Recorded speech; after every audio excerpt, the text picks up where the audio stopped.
ფასების კატასტროფული ზრდის ფონზე საქართველოს დასაქმებულების ხელფასი მინიმალურ საჭიროებებს არ აკმაყოფილებს და არ არის საკმარისი თვის გასატანად. საქსტატის მონაცემებით 2026 წლის ივნისის მდგომარეობით საქართველოს საშუალო ხელფასი 2400 ლარამდე დაითვალა. თუმცა ცხადია ეს რიცხვები რეალობას არ ასახავს. რეალობის საუკეთესო ინდიკატორი და აპრობირებული მეთოდი მთელს ცივილიზებულ სამყაროში არის მედიანური ხელფასის დათვლა. მედიანური ხელფასი კი თითქმის ორჯერ უფრო ნაკლებია ვიდრე საშუალო ხელფასი და 1330 ლარს შეადგენს. საშუალო ხელფასის რიცხვები გაზრდილი არის მაღალანაზღაურებადი სექტორის მაღალი ხელფასებით, ისეთ როგორც არის IT სფერო, ისეთ როგორც არის საფინანსო და სადაზღვევო სექტორები. ამავდროულად, როდესაც მაღალია ანაზღაურება IT სექტორში, ძალიან დაბალია ხელფასი დღემდე სკოლის პედაგოგებისათვის, ბაგა-ბაღის აღმზრდებლებისათვის, დასუფთავების სამსახურის თანამშრომლებისათვის, იმ ადამიანებისთვის, ვინც ჩაუხრელად შრომობს ჩვენი ყოველდღიური სიკეთისთვის და ჩვენი შვილების მომავლისათვის.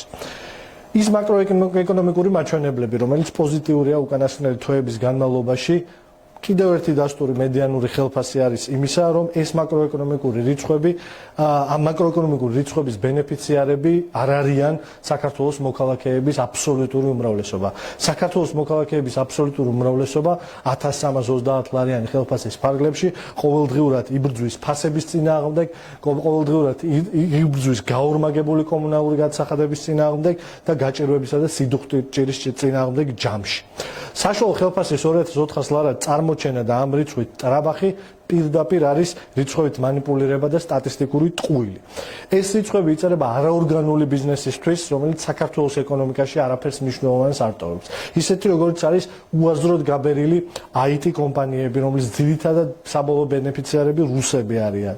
აგრეთვე იბერება იმ არაადეკვატურად მაღალი ხელფასებით, რომელიც ქართული ოცნების ჩინოვნიკებს აქვთ. იმ არაადეკვატურად მაღალი პრემიებით, რომელსაც ისინი ყოველწლიურად ინიშნავენ. იმ ენდემური და საყოველთაო ტოტალური კორუფციით, რომელიც რკინიგზიდან დაწყებული, ნებისმიერი მუნიციპალური სამსახურით დამთავრებული, ყველგან არის მოდებული, როგორც კიბოს მეტასტაზები. კიდევ ერთი უდიდესი პრობლემა და გაუაზრებელი ფინანსური წნეხი აი მთელი ამ ვითარების, მთელი ამ სიდუხჭირის და საზოგადო გაჭირვების ფონზე ეს არის ერთ-ერთი კონკრეტული გადასახადი, რომელიც ეხება ქონების გადასახადი საქართველოში. მე რა გითხრათ, რომ ქონების გადასახადი საქართველოში ითვლება 2005 წელს მიღებული ნორმით. რაც ნიშნავს, რომ ისეთი საქართველოს მოქალაქეები, რომელსაც საქართველოს ოჯახები, რომელსაც 40000 ლარზე მეტი აქვს შემოსავალი, ვალდებულები არიან, რომ დაადეკლარირონ თავის ქონება და ქონებისა და ხელფასის მოცულობის შესაბამისად გადაიხადონ ეს გადასახადი. 40000-იანი შემოსავალი ნიშნავს, რომ საშუალოდ ოჯახს უნდა ქონდეს 1000 ლარამდე შემოსავალი იმისთვის, რომ უკვე ქონების გადასახადის გადამხდელი იყოს. ეს ზღვარი უკვე 21 წელია არ შეცვლილა.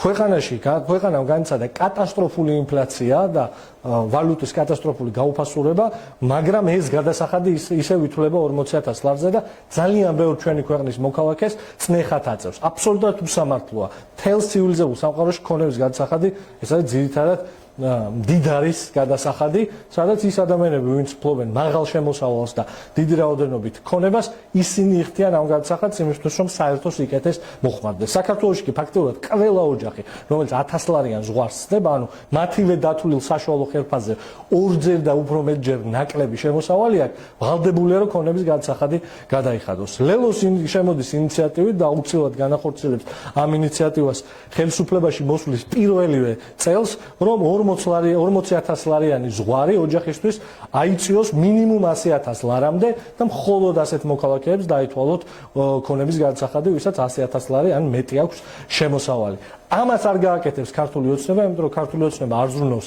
ქართველი ხალხის კეთილდღეობაზე, იზრუნავს საკუთარი ჯიბის გასქელებაზე და ჩვენი ქვეყნის მტრების ეკონომიკურ სტაბილურობაზე.